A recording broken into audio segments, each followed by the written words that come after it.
Welcome to BPC news bulletin ముందుగా headlines. CSR నిధులతో ప్రతి మండలానికి అంబులెన్స్ బట్టి విక్రమార్క.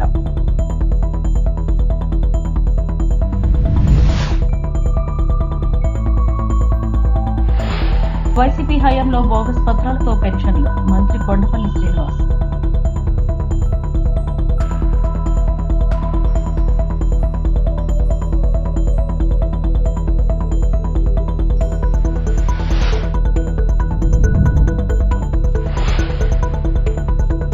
పిఠాపురంలో మహిళలకు చీరల పంపిణీ చేసిన నాగబాబు సతీమణి పద్మజ.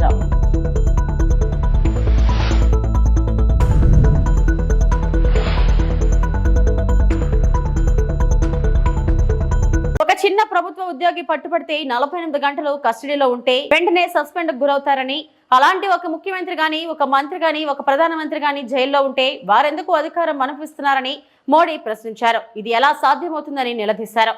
బీహార్ ఎన్నికల ప్రచారంలో భాగంగా శుక్రవారం ప్రధాని మోడీ గయాలో పర్యటించారు. ఈ సందర్భంగా పలు అభివృద్ధి కార్యక్రమాలను ప్రారంభించారు. ఏర్పాటు చేసిన బహిరంగ సభలో మాట్లాడుతూ ఇటీవల పార్లమెంట్లో ప్రవేశపెట్టిన కళంక మంత్రులను తొలగించే బిల్లుపై తొలిసారి స్పందించారు. కళంక మంత్రులు జైలు నుంచి ప్రభుత్వాన్ని నడపడం ఏంటి అని మోడీ ప్రశ్నించారు. जबकि आजादी के बाद कांग्रेस की सरकारें जो 60-65 साल तक सरकार में रही है, उनके भ्रष्टाचार की लंबी लिस्ट है. आरजेडी का भ्रष्टाचार तो बिहार का बच्चा बच्चा जानता है. मेरा साफ मानना है कि भ्रष्टाचार के विरुद्ध लड़ाई को अगर अंजाम तक पहुंचाना है तो कोई भी कार्रवाई के दायरे से बाहर नहीं होना चाहिए. आप सोचिए, आज कानून है कि अगर किसी छोटे सरकारी कर्मचारी को 50 घंटे तक हिरासत में रख दिया तो अपने आप वो सस्पेंड हो जाता है. ड्राइवर हो, छोटा क्लार्क हो, प्यून हो, उसकी जिंदगी हमेशा हमेशा के लिए तबाह हो जाती है. लेकिन अगर कोई मुख्यमंत्री है, कोई मंत्री है, कोई प्रधानमंत्री है, तो वो जेल में रह करके भी सत्ता का सुख पा सकता है. ये कैसे हो सकता है? हमने कुछ समय पहले ही देखा है कि कैसे जेल से ही फाइलों पर साइन किए जा रहे थे, जेल से ही सरकारी आदेश निकाले जा रहे थे. नेताओं का अगर यही रवैया रहेगा तो ऐसे भ्रष्टाचार के विरुद्ध लड़ाई कैसे लड़ी जा सकती है? साथियों, संविधान हर जनप्रतिनिधि से ईमानदारी और पारदर्शिता की उम्मीद करता है. ఉద్యోగ అవకాశాల ద్వారా పేదరికాన్ని జయించవచ్చని ఉప ముఖ్యమంత్రి బట్టి విక్రమార్క అన్నారు. విద్య ద్వారా సామాజిక ఆర్థిక వెనుకబాటును జయించవచ్చునన్నారు. హైదరాబాద్ లో నిర్వహించిన ఉద్యోగ నియామక పత్రాల అందజేత కార్యక్రమంలో ఆయన మాట్లాడారు. అంతర్జాతీయ ప్రమాణాలతో young India residential school, CSR నిధులతో 25 ఎకరాల్లో యంగ్ ఇండియా స్కూల్ ఏర్పాటు చేస్తున్నట్లు చెప్పారు. దీనిలో 2600 మంది విద్యార్థులు చదువుకునేలా వసతులు కల్పిస్తున్నామన్నారు. ROFR పట్టాలంటేనే ఆనాటి యూపీఏ ప్రభుత్వం సోనియా గాంధీ గారి నాయకత్వంలో ఈ చట్టాన్ని తీసుకొచ్చి ఆ భూములు సాగు చేసుకుంటూ బతుకున్నటువంటి వాళ్ళు గౌరవంగా బతకడం కోసం మీ అందరికీ పట్టాలు ఇప్పించేటువంటి కార్యక్రమాన్ని పార్లమెంట్లో చట్టం చేసి చేయటం వల్లే ఆనాటి కాంగ్రెస్ ప్రభుత్వం ఉమ్మడి రాష్ట్రంలో డాక్టర్ వైఎస్ రాజశేఖర రెడ్డి గారు కాంగ్రెస్ ముఖ్యమంత్రిగా ఉన్నప్పుడు ఈ ROFR పట్టాలు రాష్ట్ర వ్యాప్తంగా చాలా ఇచ్చాం. అందులో భాగంగా ఇక్కడ ఉన్నటువంటి పరిసర ప్రాంతాల్లో ఉన్నటువంటి ఆ పరిశ్రమ ప్రాంతాల్లో ఉన్న కుటుంబాలకు కూడా చాలా పెద్ద ఎత్తున ఆనాటి కాంగ్రెస్ ప్రభుత్వం తీసుకొచ్చినటువంటి చట్టం ఆనాటి కాంగ్రెస్ ప్రభుత్వం పంపిణీ చేసినటువంటి భూములు, ఆ భూముల పైన పట్టాలు పొందినటువంటి మీ అందరికీ మళ్ళీ తిరిగి కాంగ్రెస్ ప్రభుత్వమే ఉద్యోగాలు ఇచ్చేటువంటి కార్యక్రమం చేస్తుంది. నేను ఈ అంశాలు, 2 అంశాలు మీకు ఎందుకు గుర్తు చేస్తూ ఉన్నానంటే, ప్రతి సందర్భంలో ఈ దేశంలో కానీ రాష్ట్రంలో కానీ పుట్టినటువంటి ప్రతి కుటుంబాలు ఒక మానవీయమైనటువంటి కోణంతో ఆలోచన చేసి ప్రజల సంక్షేమమే ప్రభుత్వం పాలన యొక్క ధ్యేయంగా ఉండాలి, లక్ష్యంగా ఉండాలని చెప్పి ఆలోచన చేసేటువంటి ప్రభుత్వాలు కాంగ్రెస్ ప్రభుత్వాలు. అందుకే అటువంటి గొప్ప చట్టాన్ని ఆ రోజు తీసుకురాగలిగారు. ఆ తీసుకొచ్చిన చట్టం ద్వారా మరొక గొప్ప చట్టం కూడా తీసుకొచ్చారు. 2013 ల్యాండ్ అక్విజిషన్ యాక్ట్ తీసుకుని, అది కూడా సోనియా గాంధీ గారి నాయకత్వంలో మన్మోహన్ సింగ్ గారు ప్రధానమంత్రిగా ఉండి కాంగ్రెస్ ప్రభుత్వం పట్టాలు సహజంగా ఉన్నటువంటి వారసత్వంగా లేకపోతే భూములు కొనుక్కున్నటువంటి వాళ్ళతో పాటు సమానంగా ROFR పట్టాలు పొందినటువంటి వాళ్ళకు కూడా సమానంగా పరిహారం ఇవ్వాలని చెప్పి 2013 భూసేకరణ చట్టాన్ని కూడా కాంగ్రెస్ ప్రభుత్వం తీసుకొని రావటం వల్లనే ఈరోజు ఈ న్యాయం చేయగలుగుతా ఉన్నాం. రాష్ట్రంలో పెన్షన్లు తగ్గించారంటున్న వైసీపీ ఆరోపణల్లో నిజం లేదని మంత్రి కొండపల్లి శ్రీనివాస్ స్పష్టం చేశారు. గత ప్రభుత్వ హయాంలో బోగస్ పత్రాలతో చాలా మంది అనర్హులు, వికలాంగులు పింఛన్లు పొందారనే విషయం వెలుగులోకి వచ్చినట్లు మంత్రి తెలిపారు. అలాంటి ఫిర్యాదులపై అధికారులు సర్వే చేసి నిజమైన లబ్ధిదారులకు మాత్రమే అందిస్తున్నట్లు మంత్రి చెప్పారు.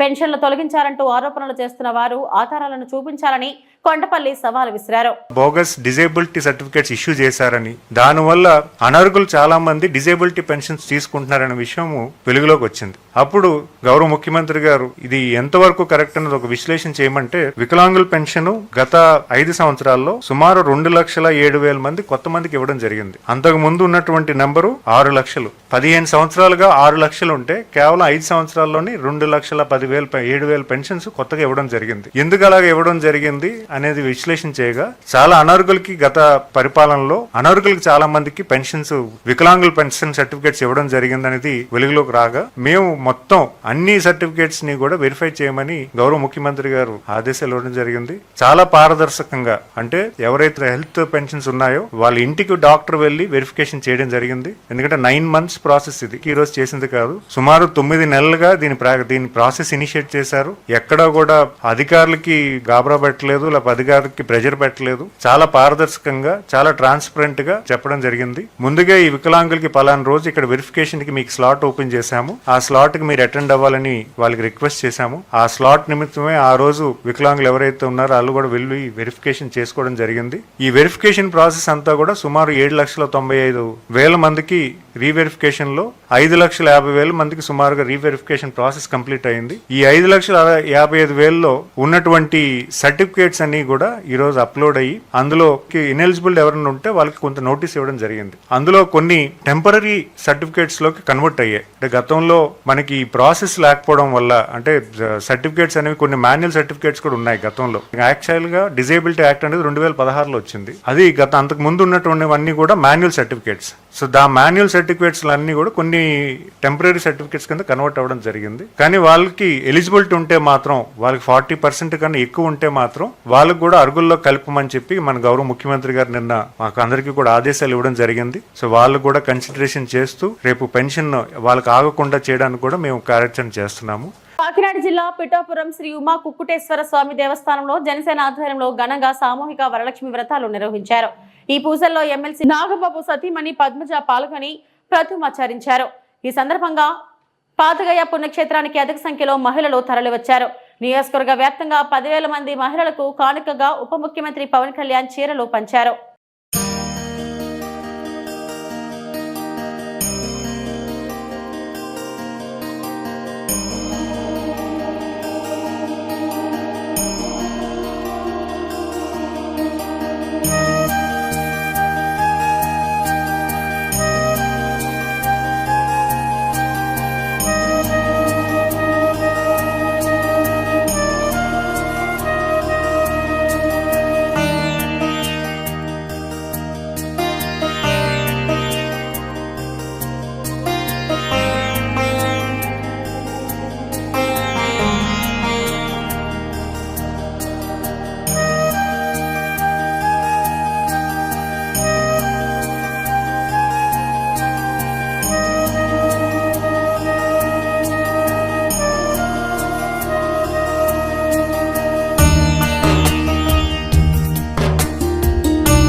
నర్సీపట్నం రూరల్ పోలీస్ స్టేషన్ పరిధిలో అక్రమంగా గంజాయి తరలిస్తున్న 8 మందిని అరెస్టు చేసినట్లు నర్సీపట్నం సబ్ డివిజనల్ పోలీస్ అధికారి డిఎస్పీ శ్రీనివాసరావు తెలిపారు. నర్సీపట్నం రూరల్ పోలీస్ స్టేషన్ లో విలేకరుల సమావేశం ఏర్పాటు చేశారు. ఈ సమావేశంలో డీఎస్పీ మాట్లాడుతూ అనకాపల్లి జిల్లా ఎస్పీ వారికి ముందుగా రాబడిన పక్కా సమాచారం మేరకు నర్సీపట్నం రూరల్ సిఐ రేవతమ్మ ఆధ్వర్యంలో rural SI Rajarao, Golugonda SI Ramarao సిబ్బందితో కలిసి నర్సీపట్నం మండలం రెట్టవానిపాలెం వద్ద తనిఖీలు చేపట్టారన్నారు. మన్యం ప్రాంతం నుండి సెంట్రో కారులోని కింది భాగంలో అర తయారు చేసి అందులో గంజాయి ప్యాకెట్లు పెట్టి రవాణా చేస్తూ ఆ కారులోని వేరొక కారులోకి మారుస్తుండగా 8 మందిని పట్టుకోవడం జరిగిందన్నారు. వీరి వద్ద నుంచి 60 కేజీల గంజాయిని, 8 సెల్ ఫోన్లు, 2 కార్లు, 1 ద్విచక్ర వాహనం స్వాధీనం చేసుకున్నట్లు పేర్కొన్నారు. ముద్దాయిలను అరెస్ట్ చేసి రిమాండ్కు తరలిస్తున్నట్లు తెలిపారు. పైలట్ అంటే యాక్చువల్గా అక్కడ exchange of vehicle to vehicle ganja shift అవుతుందండి. ఆ సమయంలో మన వాళ్ళు రైడ్ చేసి మొత్తం టోటల్ 8 మంది అక్యూజ్డ్ని మనం అరెస్ట్ చేయడం జరిగింది. వాళ్ళు మెయిన్ ఇందులో వంతల బుజ్జిబాబు అండి. వంతల బుజ్జిబాబు ఈయనది లోతుగడ్డ మేడూరు గ్రామం, లోతుగడ్డ పంచాయతీ, చింతపల్లి మండలం అండి. ఈయన మొత్తం ఈ గంజాయి అంతా కూడా ఒరిస్సాలోని హరికరా అని చెప్పేసి వాడిది పప్పులూరు విలేజ్ మల్కన్గిరి అండి. వాడి దగ్గర నుంచి ఈ ప్రొక్యూర్ చేయడం జరిగింది గంజాయి అంతా కూడా. అక్కడనే ఒక కారులోని టోటల్ అండర్ నీత్ అనమాట పూర్తిగా ఒక అరొకటి క్రియేట్ చేశారు. అందులోని ఈ గంజాయిని ప్యాక్ చేయడం జరిగింది. 60 కిలోల గంజాయిని కూడా అందులో పెట్టి తీసుకొని వచ్చారు. తీసుకొని వచ్చి అక్కడి నుంచి డౌనూరు దగ్గర వరకు కూడా అంటే వయా చింతపల్లి వీటి మీదుగా డౌనూరు చెక్ పోస్ట్కి ఇంకా ముందుగానే అక్కడ రొబ్బసింగి దగ్గరలోని ఆపి అక్కడి నుంచి వయా వేరే రూట్ తీసుకొని ఆ చెక్ పోస్ట్ని అవాయిడ్ చేస్తూ రొబ్బసింగి అలాగే మరిపాలెం దీని మీదుగా వచ్చి రెట్టవానిపాలెం దగ్గరకు వచ్చారు. రెట్టవానిపాలెం దగ్గరకు వచ్చేసరికి కర్ణాటక నుంచి మిగతా అక్యూజ్డ్ ఎవరైతే ఉన్నారో డెస్టినేషన్ పాయింట్ అనమాట వాళ్ళది మహమ్మద్ జాముద్దీన్ కర్ణాటక, అలాగే సంతోష్ చిక్మంగళూరు కర్ణాటక, అట్లాగే సిద్ధేష్ ఈయనది కూడా కర్ణాటక అండి. నయీం ఈయన కారు ఓనర్ అనమాట. వీళ్ళంతా కలిసి అక్కడి నుంచి షిఫ్ట్ చేసి వీళ్ళ కారులో షిఫ్ట్ చేస్తుండగా మనం పట్టుకోవడం జరిగింది. ఎగువ ప్రాంతాల్లో కురిసిన వర్షాలతో శ్రీశైలం ప్రాజెక్టుకు భారీగా వరద కొనసాగుతుంది. జూరాల సుంకేశ్వర నుంచి వరద ప్రవాహం పెరుగుతూనే ఉంది. శ్రీశైలం జలాశయం ఇన్ఫ్లో 5,40,756 క్యూసెక్లు కాగా అవుట్ఫ్లో 5,16,493 క్యూసెక్లుగా ఉంది.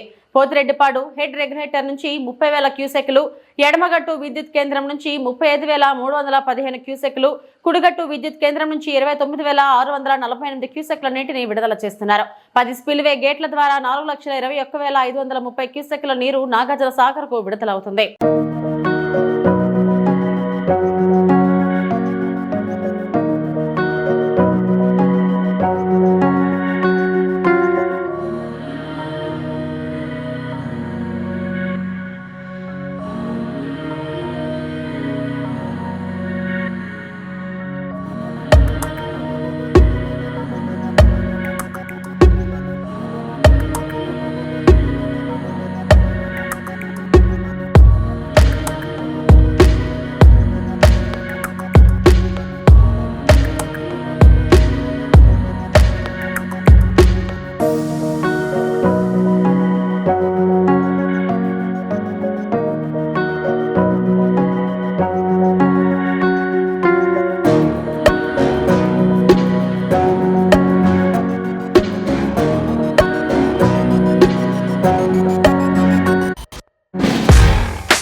బందోబస్తు మధ్య యూరియా పంపిణీ చేస్తున్న అధికారులు.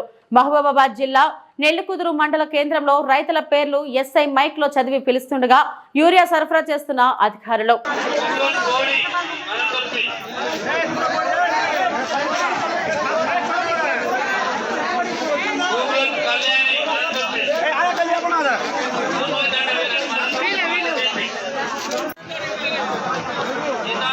వెంకటమ్మ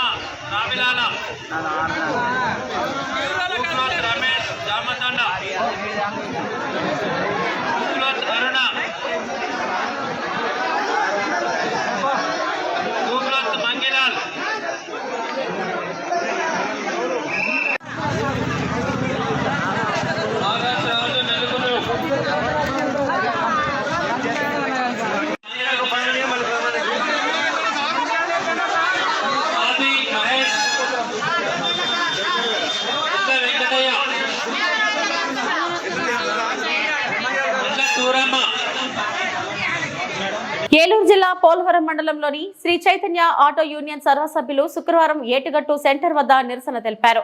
రాష్ట్ర ప్రభుత్వం ఆగస్టు 15 నుండి స్త్రీ శక్తి పథకం కింద రాష్ట్ర వ్యాప్తంగా మహిళలకు ఉచిత బస్సు సదుపాయం కల్పించనున్నట్లు ప్రకటించడంతో తమ ఉపాధిపై తీవ్ర ప్రభావం పడుతుందని వారు ఆందోళన వ్యక్తం చేశారు.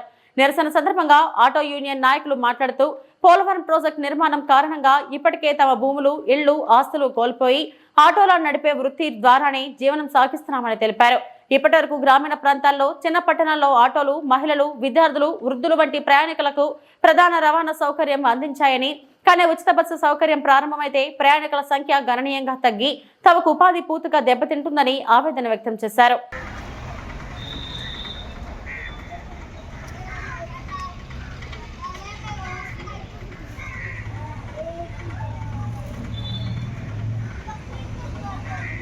పోలవరం, నా పేరు కొత్తపల్లి నాగరాజు.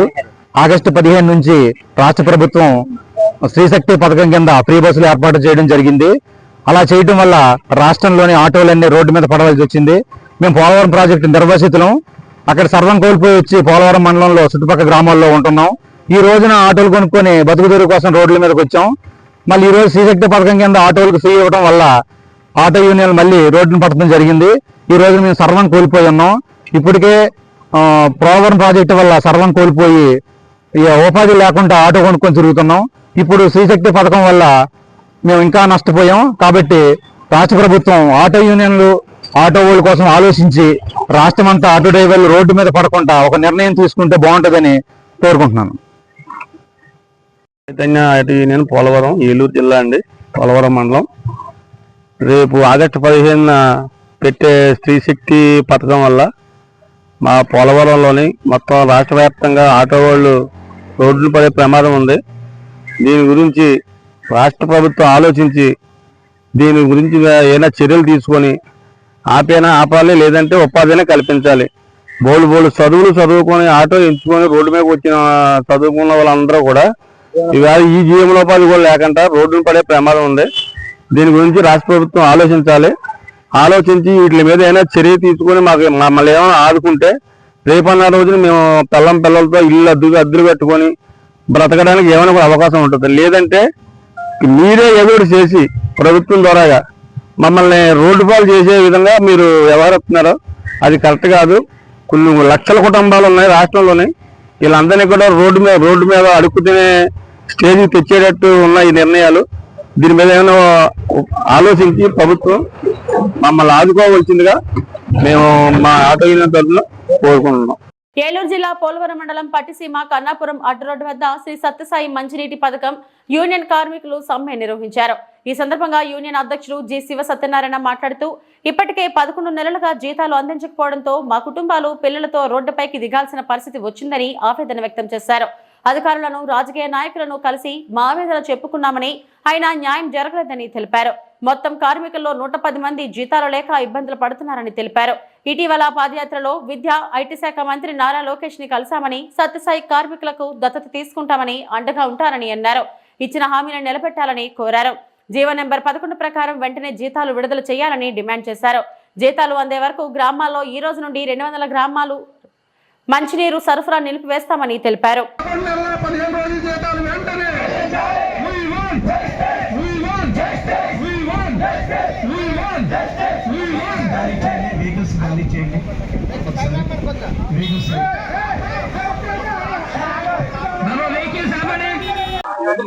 అందరికీ నమస్కారం.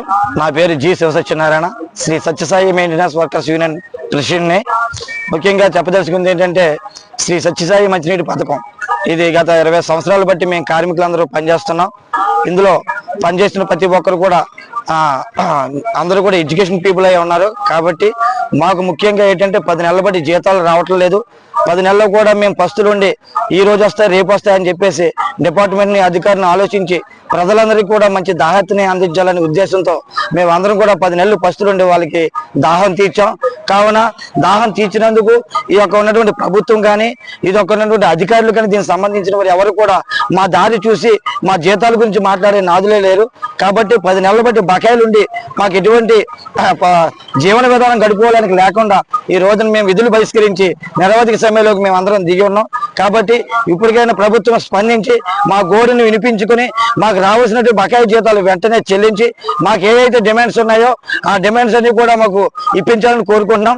అలాగే గత ప్రభుత్వంలో ఉన్నప్పుడు ప్రతిపక్షంలో ఇదే టీడీపీ ప్రభుత్వం ఉన్నప్పుడు నారా లోకేష్ గారు పాదయాత్రలోనే మాకు వచ్చి మన ప్రభుత్వం రాగానే ఈ యొక్క సత్యసాయి మంచినీటి పథకాన్ని దత్తక తీసుకొని మిమ్మల్ని అందరినీ కూడా మేము ఆదుకుంటామని మాకు సెలవు ఇచ్చారు. కానీ ఆ రోజు అన్నమాట ఈ రోజు ఎందుకు నిలబెట్టుకోలేకపోతున్నారో మాకు అర్థం కావట్లేదు. అలాగే శ్రీ పవన్ కళ్యాణ్ గారు ఈ మంచినీటి పథకానికి ఉన్నటువంటి ఆయన శాఖ మధ్యులు ఆయన కూడా ఈ రోజున మా విన్నపాలు వినకుండా ఇలాగే మన పోలవరం వచ్చినప్పుడు రెఫరెండ్ లో కూర్చున్నప్పుడు మాతో మాట్లాడుతుంది మన ప్రభుత్వం రాగానే మిమ్మల్ని అందరినీ ఆదుకుంటామని చెప్పారు. అటువంటి ఆదుకున్న నాయకులు ఈ రోజు మా వద్దకు వచ్చి గోడు వినిపించుకునే వాళ్ళు ఎవరూ లేకుండా పోయారు. ఎంతో మందికి ప్రజలకు ఉచిత పథకాలు ఇస్తున్నారు, అమ్మక వందనం, తల్లికి వందనం అని చెప్పేసి ఏవో పథకాలు ఇస్తున్నాం.